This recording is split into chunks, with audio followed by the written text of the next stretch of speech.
ශනිදා සාදය දුටු දුටු දෙනෙත් යුග කඳුලැලි නිවේවා සිත් තුළ වේදනා සුසුමන් මැකේවා රෝබිය දුරුව දුක් මැසිවිලි නැසේවා සුවසෙත ලබා මුළු ලෝ සත දිනේවා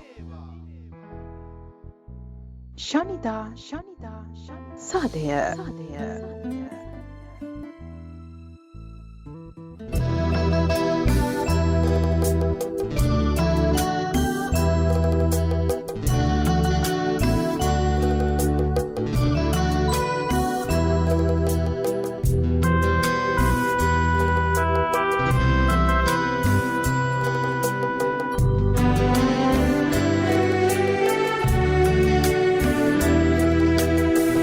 රන් වැට අතරින් නෙතුරඳමින් දෙනෙත් මැවූ පෙම් කාන්තියෙන් මගේ දැහැන බෑ නුඹට විඳින්නට එපා ලඳුනී පව් පුරවා ගන්නට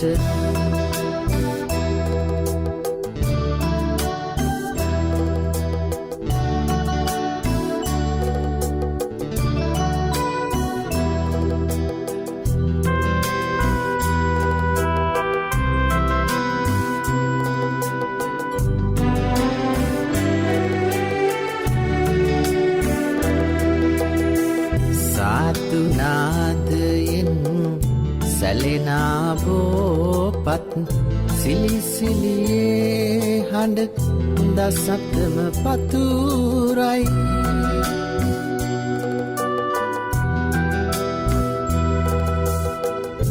මුකුලිත මුව රැඳි ආදරවදනක් මට සමුදී දුර ඈතක යයි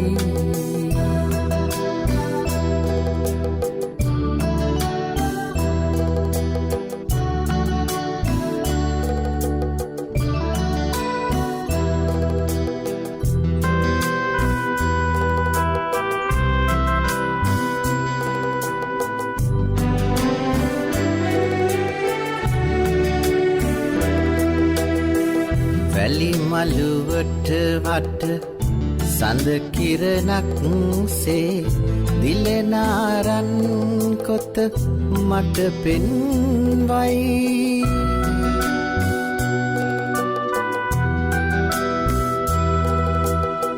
සදා නෙතේ මගේ රැඳී සිටින්නට පෙරුම් පිරුණුඹ බොඳ වී යයි රන් වැට අතරින් නෙතුරඳමින් දෙනෙත් මැවූ පෙම් කාන්තියෙන් මගේ දැහැන බෑ නුඹට විඳින්නට එපා ලඳුනී පව් පුරවා ගන්නට එපා ලඳුනී පව් පුරවා ගන්නට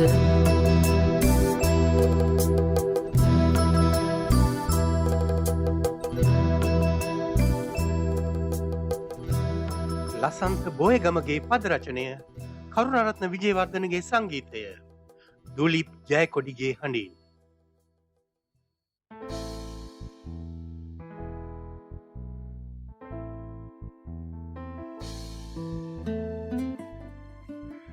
දර්ශනීගෙයි සංජීවගෙයි පැල්පත තිබුණේ ගඟ පල්ලෙහා. ඉහලින් ගඟට දාන හැම දෙයක්ම පාවෙලා ගියේ ඔවුන්ගේ ගේ ඉස්සරහින්. ගඟට දාන කුණු අපද්‍රව්‍ය පමණක් නෙමෙයි සියදිවි නසා ගන්න ගඟට පනින මිනිසු පවා ගහගෙන ගියේ ඔවුන්ගේ ගේ ඉස්සරහින්. දවසක් දර්ශනී ගඟට බැහැලා රෙදි සෝදමින් ඉන්නවා. සංජීවත් ඇයට උදව් කරනවා. එක පාරටම මා අයියෙන් මාව බේර ගනියෝ කියලා සද්දයක් ඇහෙනවා. මිනිස්සෙක් ගඟේ ගහගෙන යනවා. සංජීව පුළුවන් ඉක්මනින් ගඟට පැනලා මිනිස්සයව බේර ගන්න. අත් දෙයියනේ බැලින්නම් ගඟ උඩහා ඉන්න ගාමිණී අයියා. තවත් ටික වෙලාවක් ගියේ නෑ ඔන්න ආයෙත් කෑ ගැහිල්ලක් එනවා. මාව බේර ගනියෝ කියලා. දර්ශනීත් සංජීවත් ගඟට පැනලා ගහගෙන ගිය මිනිස්සයව ගොඩට ගන්නවා. බැලින්නම් ගඟ උඩහා ටියුෂන් පන්තියක් දාගෙන හිටපු චන්නස. එනකොට හොඳ නැති හින්දා දර්ශනී සංජීවයි හිතුවා ගඟ ඉහළට ගිහිල්ලා පොඩ්ඩක් බලන්නට ඕනේ කියලා. දෙන්නම ගඟ යුර දිගේ ඉහළට යනවා. මොකද මේ ගහක් ගලක් වගේ හිටපු මිනිස්සු එකපාරටම ගඟට වැටෙන්න කියලා හොයාගන්නට ඕනේනේ. ගඟ ඉහළට ගියාම තමයි වැඩේ තේරුනේ. ගඟ ගැඹුරුම හරිය තිබිච්ච පැරණි පාලම කැඩිලා. පාලමට ඇතුල් වෙන තැන ගහලා තිබුණු ඇතුල් වීම තහනම් කියන බෝඩ් එකත් කවුරු හරි ගලවලා විසි කළා. දන්නේ නැතුව පාලමට ඇතුල් වෙන අය ගඟට වැටෙනවා. පීනන්න දන්නේ නැති අය ගහගෙන යනවා. ගාමිණී අර විසි කළා දාලා තිබිච්ච බෝඩ් එක හොයාගෙන ඇවිල්ලා ගඟට ඇතුල් වෙන තැන නැවත සවි කළා. ඇතුල් වීම තහනම් කියලා. පාලම අබලන් ගමන් කිරීම මාරාන්තිකයි. එයින් පස්සේ කවුරුත් ගඟ දිගේ ගහගෙන ආවේ නැහැ. මේ කතන්දරේ තමන්ගේ ෆේස්බුක් පිටුවේ ලියන වෛද්‍ය ලහිරු පොඩිතුවක්කු මෙන්න මෙහෙම කියනවා.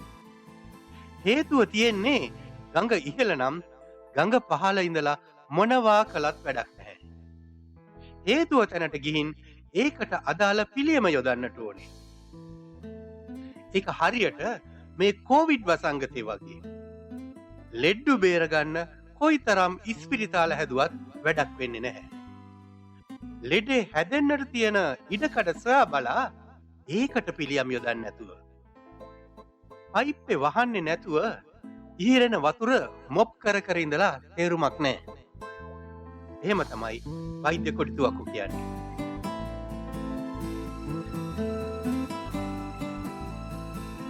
ශනිදා සාදය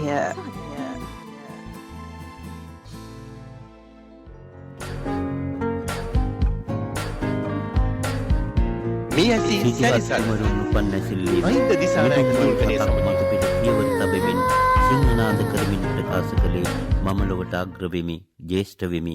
සසර නැමැති ගේ හදන තණ්හාව නැමැති වඩුවා මා සොයාගත්තෙමි. ඒ ගේ මා සුණු විසුණු කොට දැම්මෙමි. නැවත මට ගෙවල් නොසාදන්නේය.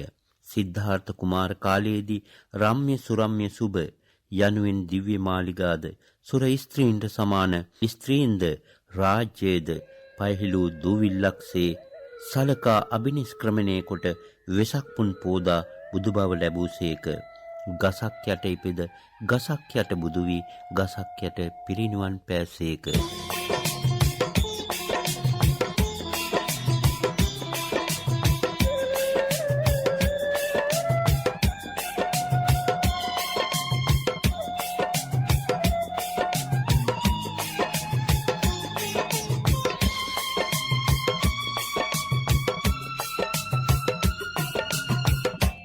सुगतलोना संबुद्ध राजा सुगतलोना संबुद्ध राजा श्री पद पद्मे उदनेमि दी भक्ति पूजा सुगतलोना संबुद्ध राजा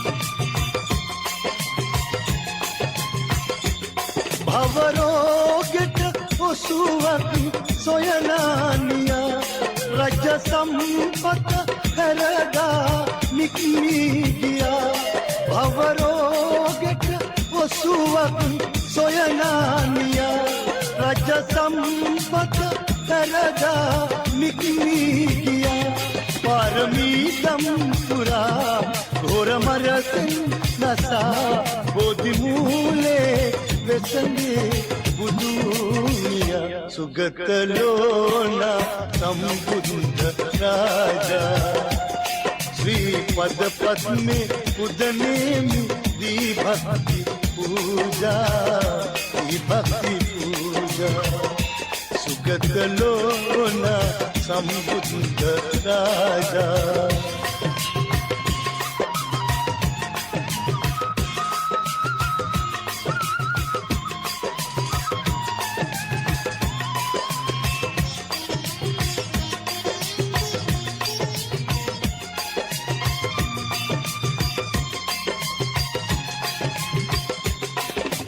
लोकय विविधि आलोकदि सुन्दोदन पुतु दमनाय कवि तुम लोकय विविधि आलोकदि सुन्दोदन पुतु दमनाय कवि आहस देदरा किया पुलव गुगुरा किया साक्य राजा में वेसंगे बुदुनिया को सुगतलोना संबुद्ध राजा श्री पद पद्मे उदनेमि विभक्ति पूजा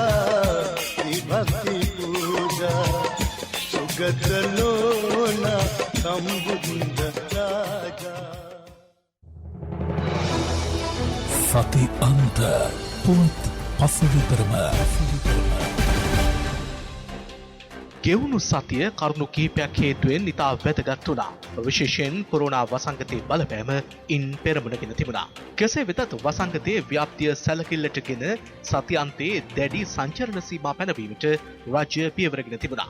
ඒ අනුව දින 3ක් පුරා දැඩි කොන්දේසි යටතේ මෙලෙස රට පුරා සංචරණ සීමා පැනවීමටයි පියවර ගැනුණේ. පවතින තත්ත්වය යටතේ රට පුරා දැඩි සංචරණ සීමා පැනවීමේ අවශ්‍යතාව ජනාධිපතිවරයා ප්‍රමුඛ බලධාරීන් සමග පැවති සාකච්ඡාවකදී අවධාරණය කළ බව වෛද්‍ය සංගම් පවසනවා. ශ්‍රී ලංකා වෛද්‍ය සංගමය රාජ්‍යයේ වෛද්‍ය නිලධාරීන්ගේ සංගමය සහ විශේෂඥ වෛද්‍යවරුන් පිරිසක් ජනාධිපතිවරයා සමග මෙම සාකච්ඡාව පවත්වා තිබුණා. මේ ඒ පිළිබඳව කරුණු පැහැදිලි කරන ශ්‍රී ලංකා වෛද්‍ය සංගමේ සභාපති විශේෂඥ වෛද්‍ය පද්මා ගුණරත්න මහත්මිය සහ රාජ්‍යයේ වෛද්‍ය නිලධාරීන්ගේ සංගමේ විධායක සභික ප්‍රසාද් කොළඹගේ යන මහත්වරුන් තවදුරටත් මේ රෝගය මේ ඊළඟ සුමාන 3 ඇතුළත තවදුරටත් මරණ සංඛ්‍යාව සහ අසාධ්‍ය රෝගීන් ඇතිවන ප්‍රවණතාවය වැඩිවන බව අපි ජනාධිපතිතුමා ඇතුළු අමාත්‍ය මණ්ඩලය දැනුවත් කර සිටියා. කුඩා ප්‍රදේශ ග්‍රාම නිලධාරී කොට්ටාශ හුදකලා කිරීමෙන් පමණක් මේක පාලනය කළ නොහැකි බවත් අපි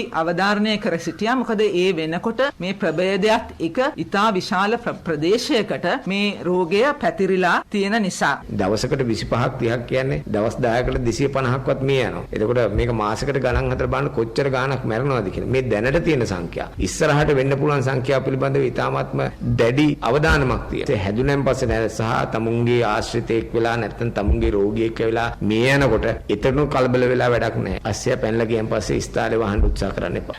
මේ වන විට කොරෝනා මර්ධන එන්නත් ලබා ගැනීම සඳහා ජනතාව අතර පවතින්නේ විශාල උනන්දුවක්. ස්පුට්නික් 5 සහ සයිනෝෆාම් එන්නත් ත්‍රිවිධ හමුදාවේද සහාය ඇතිව බස්නාහිර පළාතේ ඉහළ අවදානම් සහිත ප්‍රදේශවල ජනතාව වෙත ලබා දීම වේගවත් කර තිබෙනවා. එහෙත් ඇස්ට්‍රාසෙනිකා කොවිෂීල්ඩ් එන්නතේ දෙවන මාත්‍රාව සඳහා ප්‍රමාණවත් එන්නත් තොග මේ දක්වා ලබා ගැනීම ප්‍රමාද වී ඇති බවට රාජ්‍යයට එල්ලවන්නේ චෝදනාවක්. මේ අතර එන්නත් ලබා ගැනීමට යාමේදී බලාපොරොත්තු නොවූ පිරිසක් එන්නත් ලබා ගැනීමට පැමිණීම සහ වෙනත් හේතුන් නිසා ඇතැම් ප්‍රදේශවල උණුසුම් තත්ත්වයක්ද වාර්තා වුණා. මේ මුල් ඒරියාව කිරිබත්ගොඩ හා සීදුව ප්‍රදේශවල එන්නත් ලබා ගැනීමට පැමිණි ජනතාව දැක්වූ අදහස්. ඇතුලේ ඉන්න 150 200. කී ඔක්කොම පිටින් ආපුවා. ඔක්කොම වාහන වලින් බහලා ඇතුලට ගියා. 50ක් විතර ගත්තා මේ එක එකනගේ කට්ටිය කියලා. ආදේශලේ කම් ග්‍රාම සේවක. එතකොට පොලිසිය අයගේ ඔක්කොම ගත්තා. ඉවරයි කියලා හොරෙන් උඩට අරන් ගිහලා උඩට ගහනවා. ඇහුවම කියනවා ඒගොල්ලෝ මේ සල්ලි වලට අරන් ආවලු වැක්සින්. දොස්තරලාට අපි බයින්නේ මෙතන මොකක් හරි කළමනාකරණයක් තියෙනවානේ. ඒ කරන මහත්තයෙක් කියන්නේ අද 2000 ඇවිල්ලා තින්නේ. ඒ 2000ට තමයි දෙන්නේ. අනිත් අය යන්නේ කියලා එහෙම නැහැනේ. කෙසේ වෙතත් රටේ ජනගහනයෙන් 63%කට පමණ ඉදිරියේදී එන්නත ලබා දීමට කටයුතු කරන බවත් මේ වන විට ජනගහනයෙන් 5%කට පමණ කුමන හෝ එන්නත් මාත්‍රාවක් ලබා දී ඇති බවත් සෞඛ්‍ය බලධාරීන් පවසනවා. මේ ඒ සම්බන්ධයෙන් අදහස් පළ කරන කොරෝනා පාලන රාජ්‍ය අමාත්‍ය සුදර්ශනී ප්‍රනාන්දු පුල්ලේ මහත්මිය 9,25,000කට පළවෙනි මාත්‍රාව දීලා අප්‍රේල් 29 සිට මේ වෙනකොට 2,21,363කට ඒ අතර ස්පුට්නික් එන්නතේ 15,000ක් අපිට ලැබිලා තියෙනවා. අපි ඉතාමත්ම සාර්ථකව මේ වෙනකොට 11,334කට කොළඹ ගොතටුව කොළොන්නාව සෞඛ්‍ය වෛද්‍ය නිලධාරී කාර්යාලය ගොතටුව අපි සාර්ථකව එන්නත්කරණය කරලා ඒ වාර්තා ටික අපි රුසියාවට යවුවම මේ මාසේ තව සති දෙකකින් අපිට ස්පුට්නික් ලක්ෂ 6ක් ලැබීමට නියමිතයි. ඒ වගේම සයිනෝෆාර්ම් එන්නත තව මාත්‍රා ඕඩර් කරලා තියෙනවා. ඊට අමතරව ෆයිසර් එන්නත ජාතික ඖෂධ නියාමන අධිකාරිය අනුමත කරලා ෆයිසර් එන්නත් තොගයක් ලංකාවට ගෙන්නන්නේ සියලුම කටයුතු ඇනවුම් කරලා තියෙන්නේ. මොකද අපේ අරමුණ තමයි මේ රටේ ජනතාවගෙන් 163ක් එන්නත්කරණය කිරීම. රාජ්‍ය සහ විපක්ෂයේද කොරෝනා රෝගීන් වෙනුවෙන් විවිධ ව්‍යාපෘති ආරම්භ කර තිබෙනවා. දින 10කින් ඇඳන් දසදහසක් රජයෙන් ක්‍රියාවට පත් සමගී ජන බලවේගය විසින්ද කොරෝනා වසංගතය මැඩ පැවැත්වීම වෙනුවෙන් දායකත්වය ලබා දීමට තීරණය කර තිබෙනවා. පසුගිය දින කිහිපෙම ලොව රටවල් රැසක තානාපතිවරුන් විපක්ෂ නායක සජිත් ප්‍රේමදාස මහතා මුණ ගැසී සාකච්ඡා පවත්වා තිබුණා. එහිදී කොරෝනා වසංගතය මැඩ පැවැත්වීම සඳහා අවශ්‍ය සහාය විපක්ෂ නායකවරයා එම රටවලින් ඉල්ලා තිබුණා. මේ අතර විපක්ෂයෙන් හුස්මක් යන වැඩසටහන යටතේ කොරෝනා රෝගීන් වෙත අවශ්‍ය වෛද්‍ය ආධාර උපකරණ හා වෙනත් පහසුකම් ලබා දීමටද පියවරගෙන ඇති බවයි විපක්ෂ නායක සජිත් ප්‍රේමදාස මහතා සඳහන් කළේ. ජනතාවාදී ජනහිතකාමී විපක්ෂයක් හැටියට අපි මේ මොහොතේ රටේ ජනතාව රැකගන්න ආරක්ෂා කරන ජීවත් කරවන මෙහෙයුමක් ආරම්භ කරන්නට බලාපොරොත්තු වෙනවා. සමගි ජන බලවේගයේ മന്ത്രി මණ්ඩලය, සංවිධායක මණ්ඩලය, ඒ වගේම දසලක්ෂ සංඛ්‍යාත සමාජික දේශීය විදේශීය පරිත්‍යාගශීලීන්ගේ, ඒ වගේම සමගි ජන බලවේගයේ දැවැන්ත විදේශීය ජාලය ඒ එකතු කරගන්නා වූ ආධාර උපකාර තුලින් මේ කාර්යය රට දය වෙනුවෙන් ඉෂ්ට කරන්නට අපි සැදී පැහැදී සිටිනවා. දේශපාලන පක්ෂද කොවිඩ් වසංගත තත්ත්වය හමුවේ ඔවුන්ගේ මැදිහත්වීම පිළිබඳව පසුගියදා අදහස් පළ කළා. මේ ඒ පිළිබඳ අදහස් පළ කරන ශ්‍රී ලංකා පොදු ජන පෙරමුණේ ලේකම් සාගර කාර්යවසම්, ජනතා විමුක්ති පෙරමුණේ නායක අනුර දිසානායක, එක්සත් ජාතික පක්ෂයේ නායක රනිල් වික්‍රමසිංහ සහ සමගී ජන බලවේගයේ පාර්ලිමේන්තු මන්ත්‍රී කබීර් හෂීම් යන මහත්වරුන්. අපි පක්ෂයක් හැටියට මේ වෙලාවේ අපි දකිනවා හුඟ දෙනෙක් මේ වෙලාවේ බොහොම විවේචනය කරමින් මේ සම්බන්ධයෙන් කිසි කාර්යයක් නොකර මේ රජය කරන ක්‍රියාදාමය බලලා කිසියම් හෝ සුළු වැරද්දක් වුණොත් විවේචනය කරමින් ඉන්න බලන තත්ත්වයක් යටතේ මං හිතන්නේ අපි පක්ෂයක් හැටියට ආදර්ශයක් දීලා තියෙනවා. මේ සම්බන්ධයෙන් දේශපාලන පක්ෂයක් හැටියට අපි කොහොමද ඍජුව දායකත්වය දෙන්නේ කියලා. මේ ප්‍රශ්නේ ත්‍රස්තවාදී ප්‍රශ්නයක් නෙවෙයි.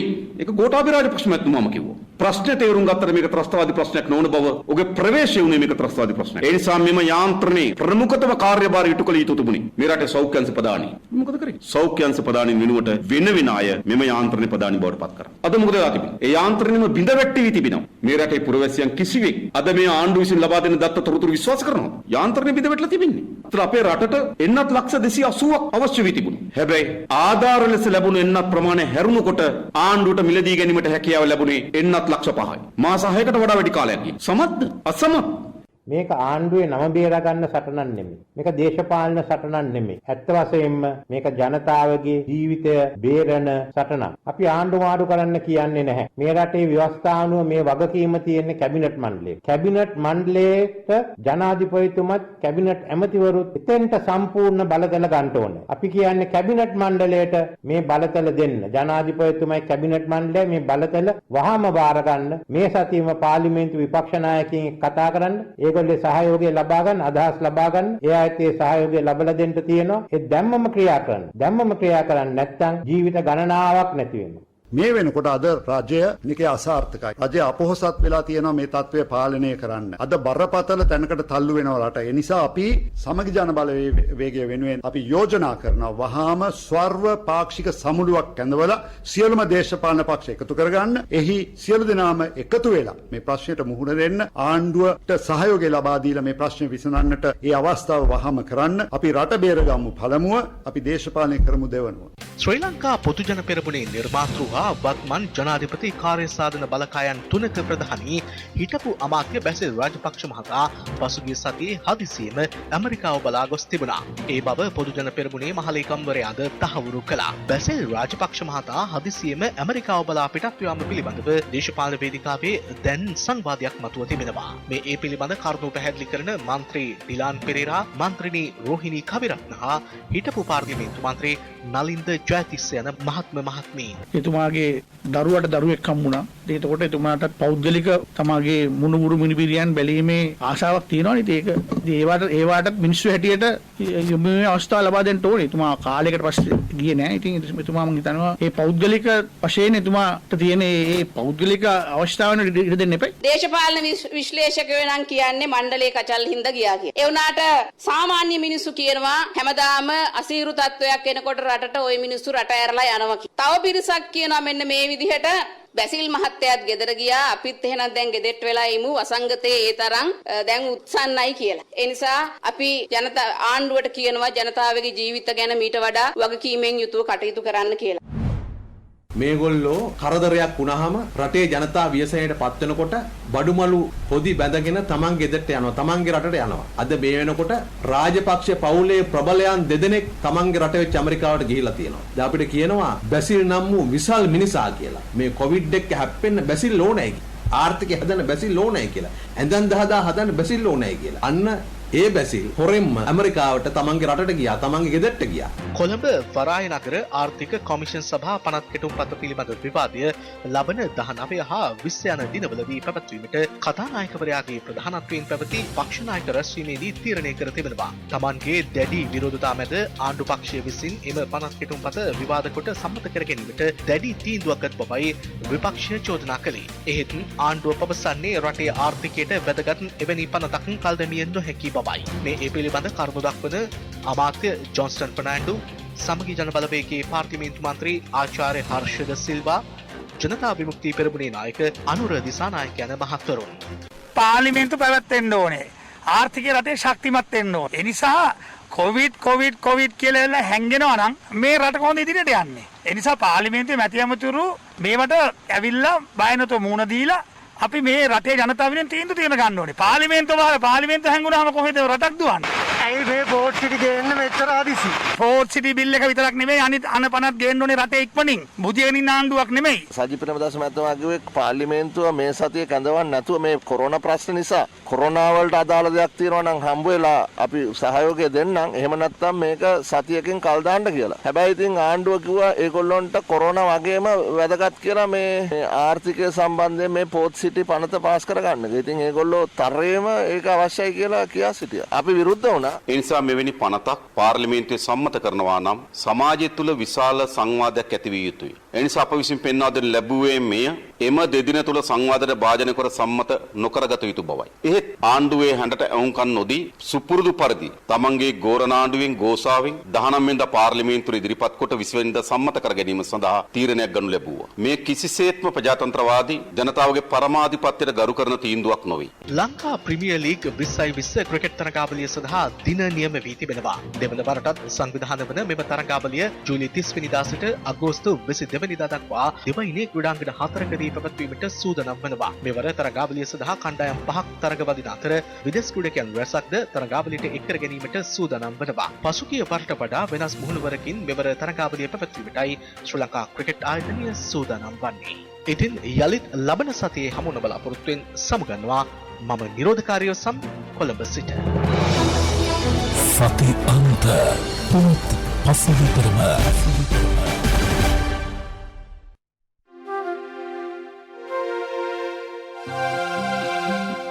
ශනිදා සාදය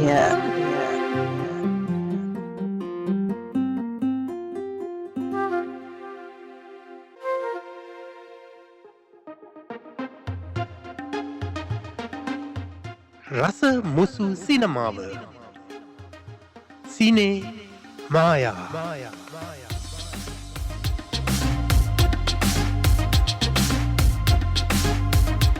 සිංහල චිත්‍රපටවලට මුල් යුගයේ බොහෝ විට දායක වෙලා තියෙන්නේ ඉන්දියානු ජාතික සංගීතඥයන්. උදාහරණ ලෙස සඳහන් කරන්න පුළුවන් ආර් නාරායන් ලය, Mohammed Ghouse, CN. Pandurangan, HR. Padmanabha Shastri, R. Muthusamy, SS. Veda, S. Dakshinamurthy, TR. Papa, TF. Latif, R. Sudarsanam, PS. Diwakar, SM. Subbaiah Naidu, Sathur, P. Vembu, Sajjad Hussain, V. Krishnamurthy වැනි සංගීතඥයන්. මේ අතරින් ගවුස් මාස්ටර් වගේම මුත්තුසාමි මාස්ටරුත් අපට වඩාත් සමීපත යන. ඒ වගේම ශ්‍රී ලාංකික සංගීතඥයන් කිහිප දෙනෙකුත් හරියට අපේ චිත්‍රපට සංගීතවත් කරලා තියෙන බව ඔබ අප දන්නවා. B.S. පෙරේරා, N.K. කාර්යවසම්, B.H. ද සිල්වා, ඒ කියන්නේ එඩි ජූනියර්, හියුගෝ ප්‍රනාන්දු, ආර්.ඒ. චන්ද්‍රසේන එවැනි අපේම සංගීතඥයන් කිහිප දෙනෙක්. ඔබ දන්නවා වගේ අපේම සංගීතඥයන් සෑහෙන පිරිසක් හිටියත් ආර්.ඒ. චන්ද්‍රසේනයන්ගෙන් නවත්වන්න මට හේතුවක් තියෙනවා. ඒ හේතුව තමයි අද මම කතා කරන්න යන්නේ ආර්.ඒ. චන්ද්‍රසේනයන් ගැන වීම. ආර්.ඒ. චන්ද්‍රසේනයන්ගේ ගම මහනුවර. උත්පත්තිය ලබන්නේ 1924 අගෝස්තු 27 වෙනිදා. එතුමන්ගේ මව්පියන් වුණේ සෙලෙස්තිනා ඩයස් මහත්මිය සහ රණසිංහ ආරච්චිගේ ජේරිස් පෙරේරා මහතා. ඔවුන් තමන්ගේ 11 දිනකුගෙන් සමන්විත පවුලේ තුන්වෙනියාව ඉපදුණු දරුවාව නම් කරේ රණසිංහ ආරච්චිගේ චන්ද්‍රසේන පෙරේරා කියලා. ආර්.ඒ. චන්ද්‍රසේනයන්ගේ පියා වෘත්තියෙන් සංගීතඥයෙක් නොවුනත් ඔහු සංගීතය ගැන මනා අවබෝධයක් තිබුණු කෙනෙක්. එතුමන්ගේ මේ සංගීත ඥානය කුඩා චන්ද්‍රසේනයන්ටත් ප්‍රේෂණය වෙලා තිබුණා. ආර්.ඒ. චන්ද්‍රසේනයන් අධ්‍යාපනය ලැබුවේ මහනුවර ශ්‍රී රාහුල විදුහලෙනුත්, කොටහේනේ කුමාර විදුහලෙනුත් සහ කැලණියේ ශ්‍රී ධර්මාලෝක විදුහලෙනුත්. ඔහු පාසල් අවදියේම, ඒ කියන්නේ ඔහුට වයස අවුරුදු 12 කාලයේදී 1936 දී අවස්ථාව ලැබෙනවා කොළඹ රේඩියෝ සිලොන් ආයතනයේ සංගීත වැඩසටහන් වලට සහභාගී වීමට. අතට ලැබුණු ඕනෑම වාද්‍ය භාණ්ඩයක් නිවැරදිව වාදනය කිරීමේ සහජ හැකියාවක් ඔහු සතුව තිබුණා. ඔහු සර්පිනාව, පියානෝව, මැන්ඩලීනය, වයලීනය වැනි භාණ්ඩ පමණක් නෙමෙයි, තබ්ලා වැනි තාල භාණ්ඩ පවා වාදනය කිරීමේ දක්ෂයෙක්. එතුමා කුඩා කාලයේදීම ශ්‍රේෂ්ඨයන් රසිකගේම ආభాෂය ලබා ගැනීමට තරම් වාසනාවන්ත වුණා. ආනන්ද සමරකෝන්ෂූරින් ඉන් කෙනෙක්, ඩී.බී. ධනපාලයන් එවැනි තවත් ශ්‍රේෂ්ඨයෙක්. ආර්.ඒ. චන්ද්‍රසේනයන් කැලණියේ ශ්‍රී ධර්මාලෝක විදුහලේ අධ්‍යාපනය හදාරන අවදියේ ඒ විදුහලේ විදුහල්පති වෙලා හිටියේ ඩී.බී. ධනපාල මහතා. ඒ වගේම එම විදුහලේම ගුරුවරයෙක්ව සිටි සී.එම්. වීරරත්න තවත් කෙනෙක්. රේඩියෝ සිලොන් ආයතනයේදී ඔහුට ගුරුහරුකම් ලැබුණේ යූ.ඒස්. පෙරේරා මැතිතුමාගෙන්. එතුමන් බොහෝ අය හැඳින්වුවේ සිරි අයියා නමින්. 1943 දී රේඩියෝ සිලොන් ආයතනය මගින් පැවැත් වූ කටහඬ පරීක්ෂණයකට ඉදිරිපත් වූ මොහොප්පු ආරච්චිගේ ශ්‍රියාවතී ආර්.ඒ. චන්ද්‍රසේනයන්ගේ දයාබර බිරිඳ බවට පත් වුණා. ඒ 1946 ජූලි 26 වෙනිදා. ආර්.ඒ. චන්ද්‍රසේනයන් මුලින්ම සංගීතවත් කර ගායනා කළ ගීතය වුණේ දසබලධාරී කියන ගීතය. ඒ ගීතය අඩංගු වුණේ සඳකිඳුරුයි කියන වේදිකා නාට්‍යය.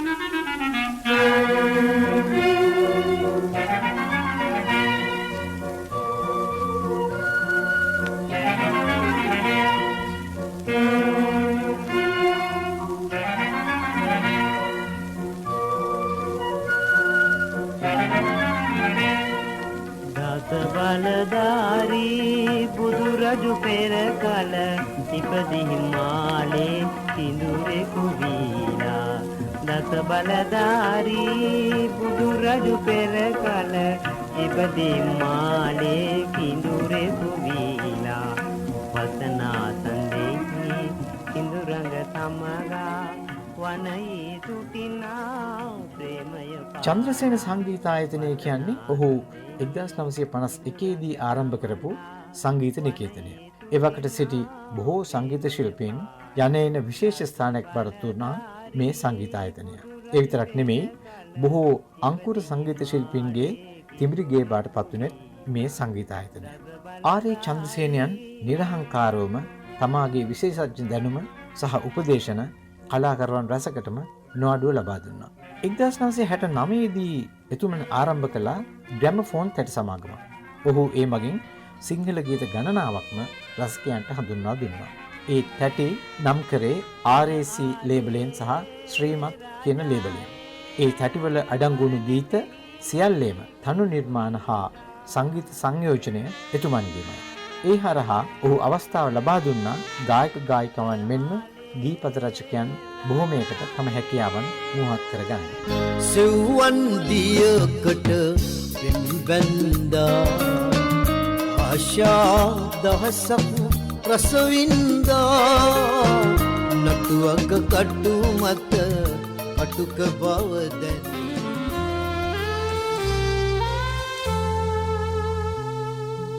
මෝහෙන් මුලා වෙලා මානෙන් පුදම් වෙලා තණ්හා ක්‍රෝධ ද්වේෂ පාරේ මිනිහා කුහේද ඇනීල වරල පීරලා යන ගමන කඩ වෙලා ගම්මානි මිහිරියාව ගම මෙලි කළා උන් සඳරස් කැලුම් හෙලා ඇසුර දේබුලියක් වෙලා කුසුම් නටයි පවන් සලස. ඔහු ජීවත් වුණේ අවුරුදු 56ක් වැනි කාලයක්. ඒ කැටි කාලය තුළ එතුමන් ප්‍රවීණ සංගීතඥයෙක්, ගායකයෙක්, වේදිකා නාට්‍ය හා චිත්‍රපට සංගීත අධ්‍යක්ෂකවරයෙක් හා සංගීත ගුරුවරයෙක් ලෙස ඉතාමත් ප්‍රසිද්ධියක් ලැබුවා. එතුමන්ගෙන් ගුරුහරුකම් ලැබූ ශිල්පීන් බොහෝයි. ධර්මදාස වල්පොල, ආචාර්ය ප්‍රේමසිරි කේමදාස, ආචාර්ය වික්ටර් රත්නායක ඒ අය අතර විශේෂ තැනක් ගත්තා. 1940 ඉඳලා 1980 දක්වා ඔහු තම කීර්තිය එකසේ රඳවාගත් ප්‍රතිභාවයකින් යුත් දක්ෂ කලාකරුවෙක් බව සඳහන් කරන්න අවශ්‍යයි. ඒ වගේම ඔහුගෙන් ශ්‍රී ලාංකික සංගීතයට සහ සංගීත කර්මාන්තයට ලැබුණු දායකත්වය අතිමහත්. 1980 මාර්තු 1 වෙනිදා කොළඹදී එතුමන් අභාව ප්‍රාප්ත වන්නේ හදවත් රෝගයකින්. ආර්.ඒ. චන්ද්‍රසේනයන් චිත්‍රපට සංගීතයට එක්වන්නේ 1954 දී තිරගත වූ අයිරාංගනී චිත්‍රපටයට එස්.එස්. වේදා කියන සංගීතඥයා සමග සංගීතය සපයමින්. ඒ චිත්‍රපටයට පසුව ඔහුගේ ප්‍රථම සංගීත අධ්‍යක්ෂණය එකතු කරා මතභේදය චිත්‍රපටයට.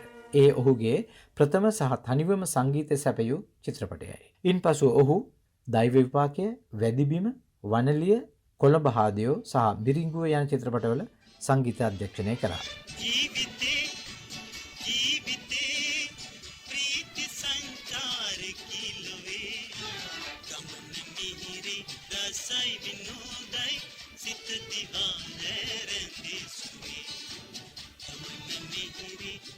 අයිරාංගනී අපේ සිංහල සිනමා වංශ කතාවේ 24 වෙනි චිත්‍රපටය.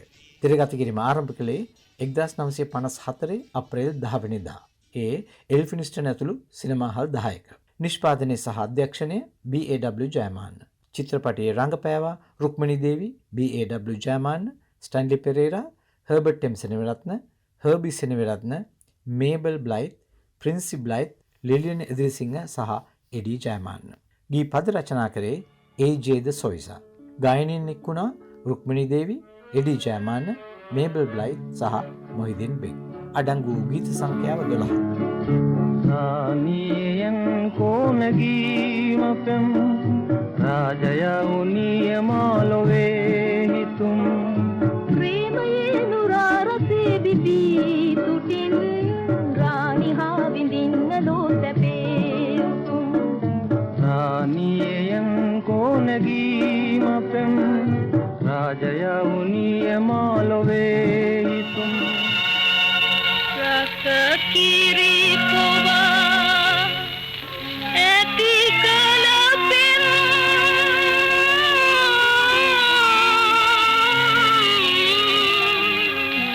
beramma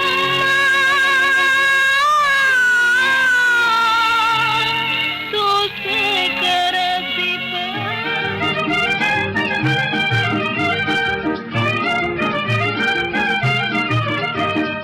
ಮಲವಾಗೆ ದಿಲಿಸೆನ ರೂಪೇ ಶ್ರೀಯ ಎನ್ನವೇಲ ಬೇದೋ ಪ್ರೇಮೆ ಮಾಟ ಮಲವಾಗೆ ದಿಲಿಸೆನ ರೂಪೇ ಶ್ರೀಯ ಎನ್ನವೇಲ ಬೇದೋ ಪ್ರೇಮಿ ಮಾಟ ಹರಿ ರಮ್ಯ ಪನಾಮಾಗೆ ಪ್ರೇಮೆ ವೆಲೀಲ ಪ್ರೀತಿ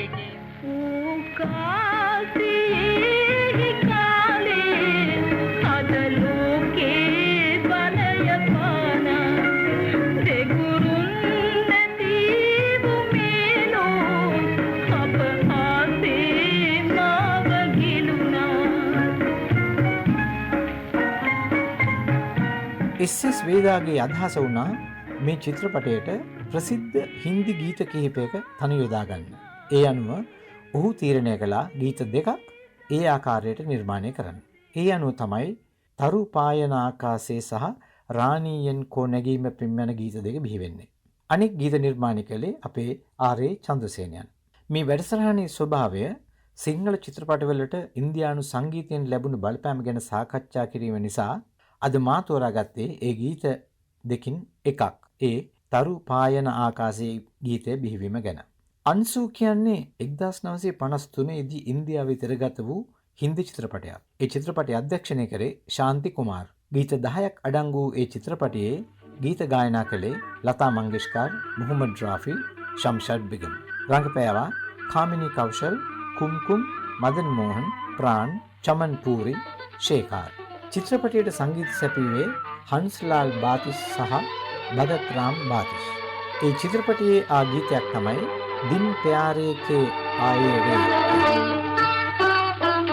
दिन प्यार के आए रे, दिन प्यार के आए रे, नजर मिल जाए तो गोरी शर्माए, जवानी कहे हाय.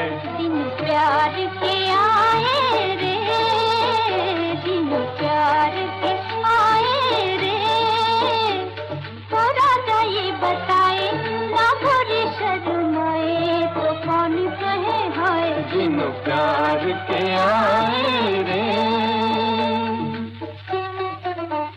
ඒ තනුව තමයි එස්.එස්. වේදා අයිරාංගනී චිත්‍රපටයට යොදාගන්නේ මේ තරු පායන ආකාශය කියන ගීතයට.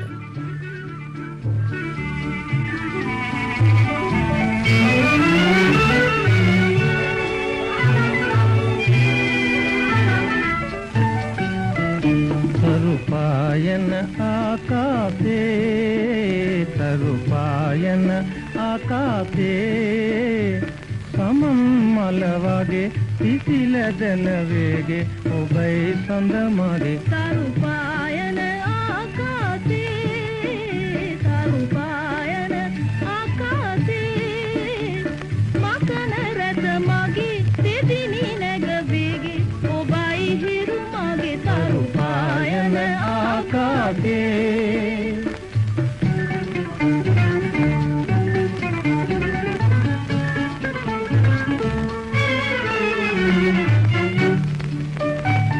ಆಲೋಕೆ ಒಮಗೆ ಪ್ರೀತಿವ ಮಾದೆ ಪ್ರಿಯಾವಿ, ಪಾನಕಿ ಮಾಗೆ ಇವಸೆ ಹಿ ದಿಸ್ನೆ ಮವಾವಿ, ಪಾನಕಿ ಮಾಗೆ ಇವಸೆ ಹಿ ದಿಸ್ನೆ ಮವಾವಿ.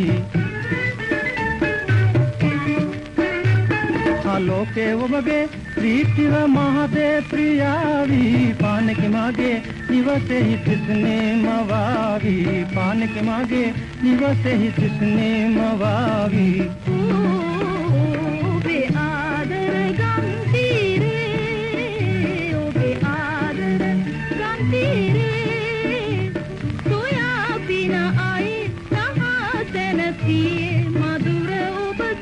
तरू पायन आकाशे, तरू पायन आकाशे.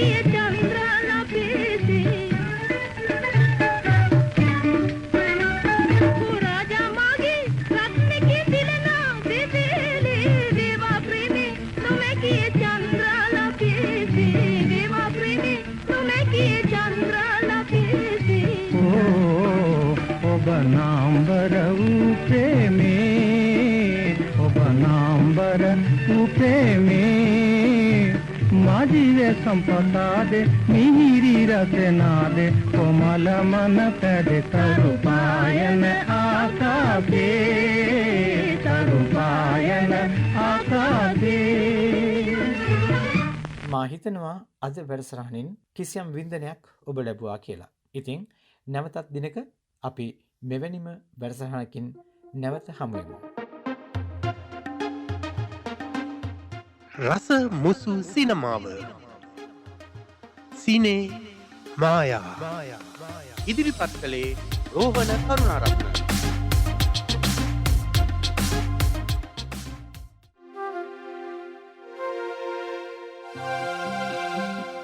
ශනි ශනිදා සාදය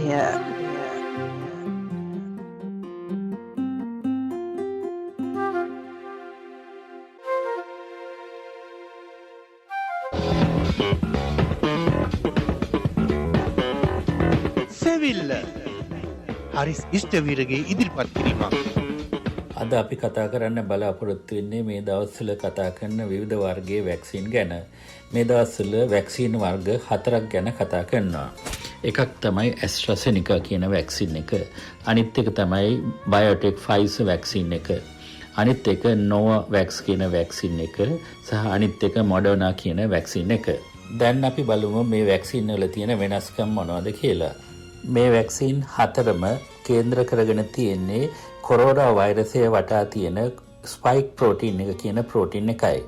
මේ ප්‍රෝටීන් එකට හැකියාවක් තියෙනවා අපේ ශරීරයට ඇතුළු වුණාට පස්සේ ප්‍රතිශක්තිකරණය ඇති කිරීමට. ෆයිසර් සහ මොඩර්නා වෛරස් වලට කියනවා අපි mRNA වැක්සින් කියලා. මේකට හේතුව mRNA කියන මොලිකියුල් එක තමයි පාවිච්චි කරන්නේ.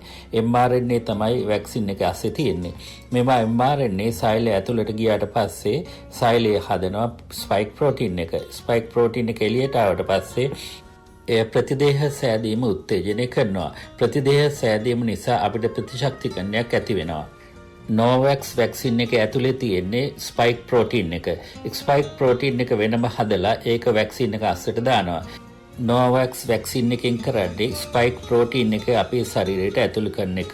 මෙම ස්පයික් ප්‍රෝටීන් එක ඊට පස්සේ ප්‍රතිශක්තිකරණය සඳහා අවශ්‍ය ප්‍රතිදේහ නිපදවීම උත්තේජනය කරනවා. දැන් අපි බලමු ඇස්ට්‍රාසෙනිකා වැක්සින් එක ගැන. ඇස්ට්‍රාසෙනිකා වැක්සින් එක හදන්නේ චිම්පන්සියන්ට ෆ්ලූ හදන වෛරසය අරගෙන ඒ වෛරසය අස්සට ස්පයික් ප්‍රෝටීන් එක හදන DNA කෑල්ල දානවා. මෙම මගින් ස්පයික් ප්‍රෝටීනය වෛරසය වටා හැදෙනවා. මෙම වෛරසය පිරිසුදු කරලා අක්‍රිය කරලා වැක්සින් එකක් විදිහට අපිට දෙනවා. නමුත් මේ මගින් අපිට කොරෝනා ඇති වෙන්නේ නැහැ. මේ මගින් ඇති වෙන්නේ ප්‍රතිශක්තිකරණයක් පමණයි. ඔබ දැනටමත් දන්නවා ඇති වික්ටෝරියා වල තියෙන CSL කියන ආයතනය මගින් මෙම ඇස්ට්‍රාසෙනිකා වැක්සින් එක දැනටමත් හදනවා. සාමාන්‍යයෙන් වැක්සින් එක හදලා පිට කරන්න මාස 3ක්වත් ගත වෙනවා. සෙවිල්ල දැනුම සොයා යන ගමනක සටහන්.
බිඳෙකු ලෙස තුරුලේ සිටිමි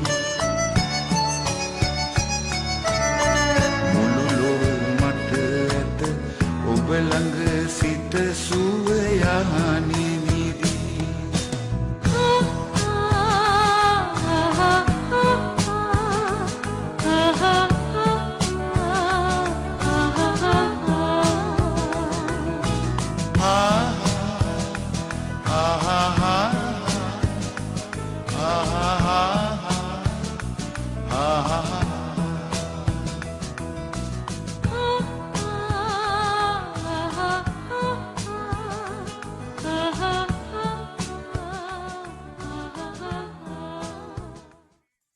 ගීතේ ගායනා කළේ මවින් පෙරේරා සමග නිල වික්‍රමසිංහ.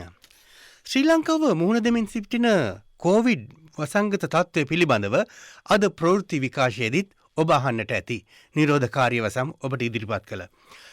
ලංකාව මේ කොවිඩ් අනතුරට මුහුණ දෙමින් සිටියදී මේ මොහොත වන විට තවත් ව්‍යසනයකට මුහුණ දෙන්නට පටන් අරන් තිබෙනවා. අවාසනාවකට වගේ අර අපි කියන්නේ කොරේ පිටට මරේ වැටුණා වගේ. ශ්‍රී ලංකාවේ මේ දිලව පවතින අධික වර්ෂාව නිසා ප්‍රදේශ ගණනාවක දැඩි ගම් වතුර තත්ත්වයක් ඇති වෙලා තිබෙන බව තමයි අද වන විට අපිට වාර්තා වෙන්නේ. විශේෂයෙන් ගාල්ල ප්‍රදේශයේ, නෙළුව ප්‍රදේශයේ මේ වන විටත් දරුණු ගම් වතුර තත්ත්වයක් හටගෙන තිබෙනවා. ඉතින් කොවිඩ් වසංගතයෙන් පීඩා විඳින අපේ රටේ ජනතාවට ගම් වතුර කරදරේනුත් නැවත දුක් විඳින්නට සිදු වෙලා තිබෙනවා. ඉතින් මේ දේවල් මෙහෙම වෙනකොට මේ සියල්ලට අභීතව මුහුණ දෙන්නට නොසැලී මුහුණ දෙන්නට අපේ රටේ ජනතාවට ශක්තිය ලැබෙන්නට ඕනේ කියලා අපි ප්‍රාර්ථනා කරන්නට ඕනේ. ප්‍රාර්ථනා කරනව ඇරෙන්නට වෙන කරන්නට දෙයක් අපට නැහැ නෝ. ඉතින් අපි අවම වශයෙන් අපේ නෑසියන් ගැන කල්පනා කරමු. ඔවුන්ගේ යහපත ගැන කල්පනා කරමු. ඔවුන්ගේ හෙට සුබ දවසක් වේවායි කියා ප්‍රාර්ථනා කරමු. ජනප්‍රවාද සොයා සැරිසරන ගැමියා බෝගලගේ කතන්දර.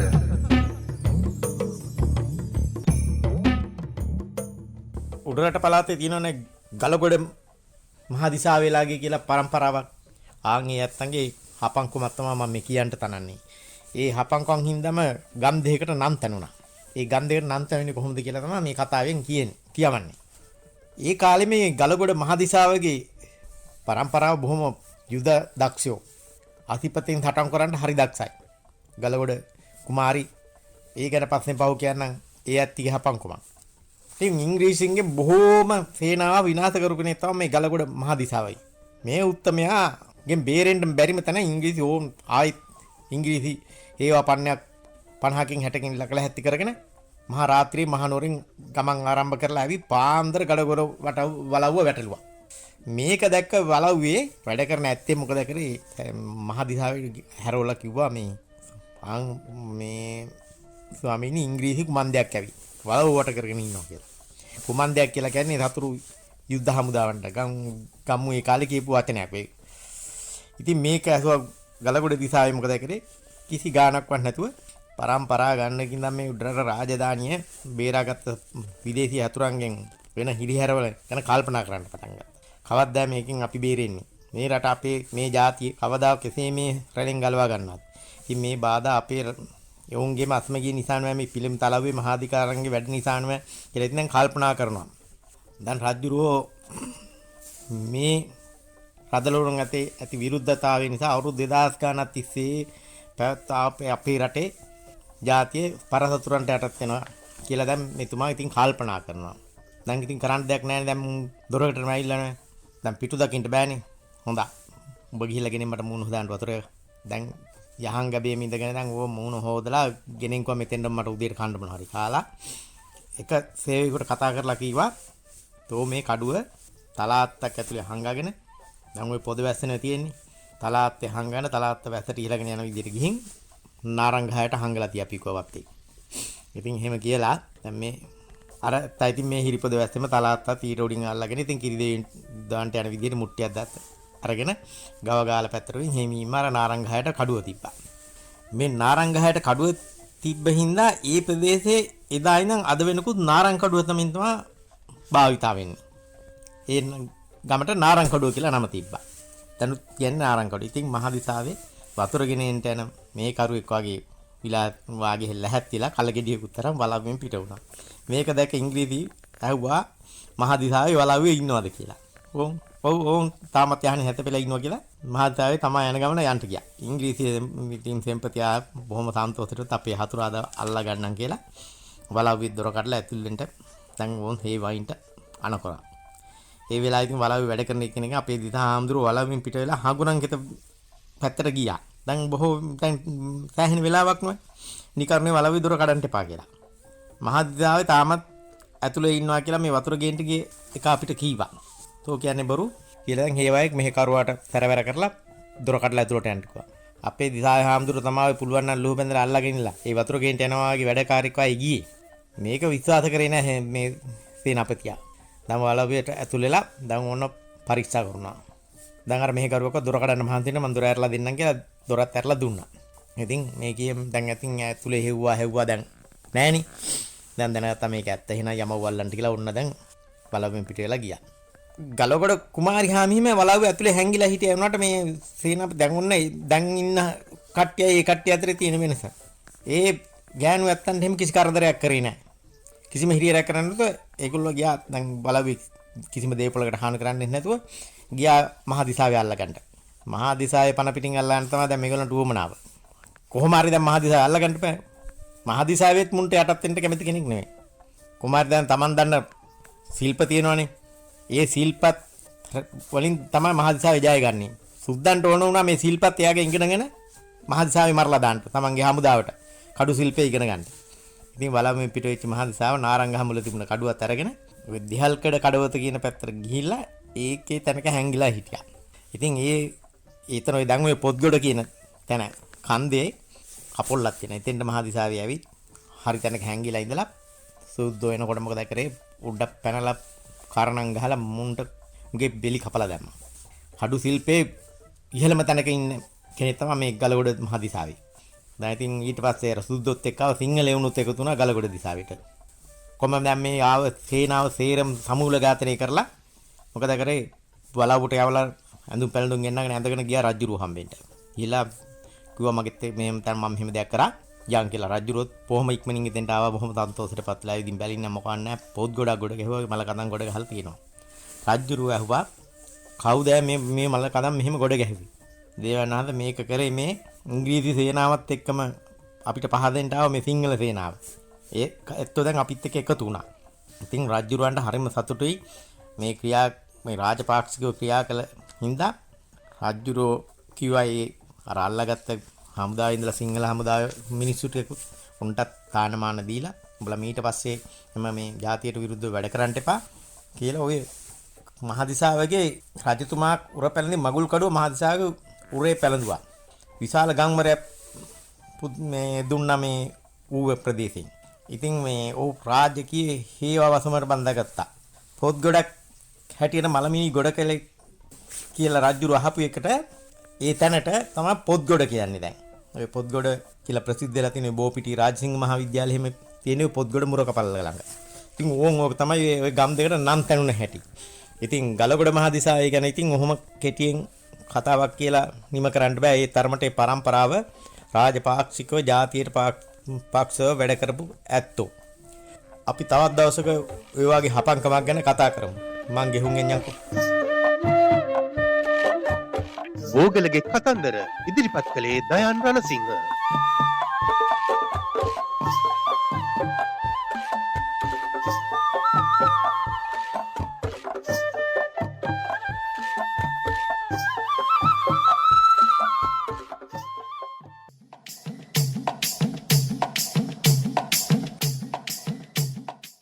මම මේ කියන්නමයි හිටියේ පොඩි පුතේ. කොහොයි ඉතින් උඹ හැමදාම වැඩට ගිහිල්ලා එනකොට රැ වෙනවනේ. අද නිවාඩු දවසනේ තාත්තේ. මම මේ ගමනක් යන්න කියලා ඈස්ති උනේ. කමක් නැහැ තාත්තා කියන්න. දැන් උඹට මනමාලිය කී දෙනෙක් බැලුවද?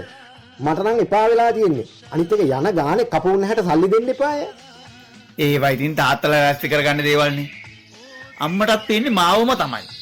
දැන් බලන්න අයියට වෙච්ච දේ. හැම මිනිහටම එහෙම වෙන්නේ නැහැ. මේ මම දැන් හෙට ඉරිදටත් දාගෙන තියෙන ගමනක් යන්න. එහෙනම් උඹ උදේම ලැහැත්ති වෙයන්. අයියෝ තාත්තේ හෙට ඉරිදානේ. මම වැඩ ගොඩක් දාගෙන තියෙන්නේ. යකෝ මේක හරි වැඩේනේ. ඔබ ලණුවකින් දැඟලා ඇදගෙන යන්නේ අපිට වෙලා තියෙන්නේ. ඒක නම් ඇත්ත තමයි තාත්තේ. මස් කඩේට දක්කන් යන හරක් බය නැතුව කැමැත්තෙන් යනවා තාත්තා දැකලා තියෙනවද?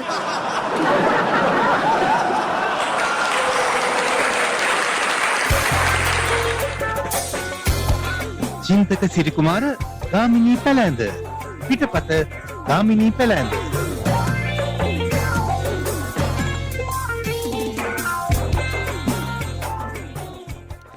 සමගෙන යන්නටයි සූදානම. යන්නට කලින් යමක් ඔබ ළඟ තියා යන්නට කැමතියි.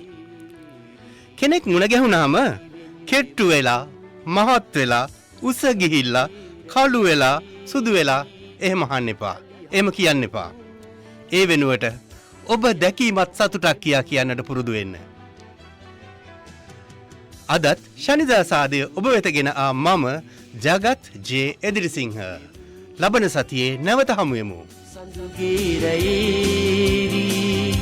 යලි හමු වෙමු යලි හමු වෙමු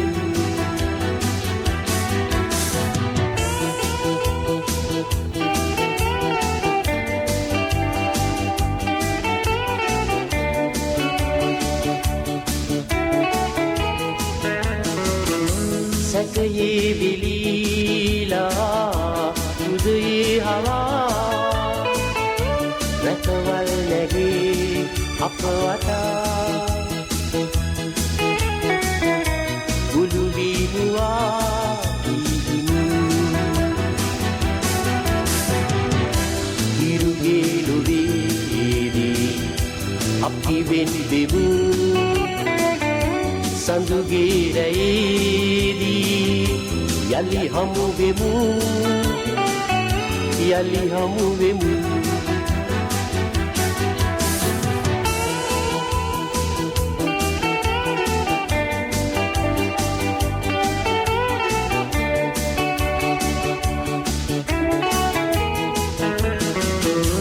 අඳුරේ වෙලීලා රය සීතලේ සිහිනේ උදා බුලුවේ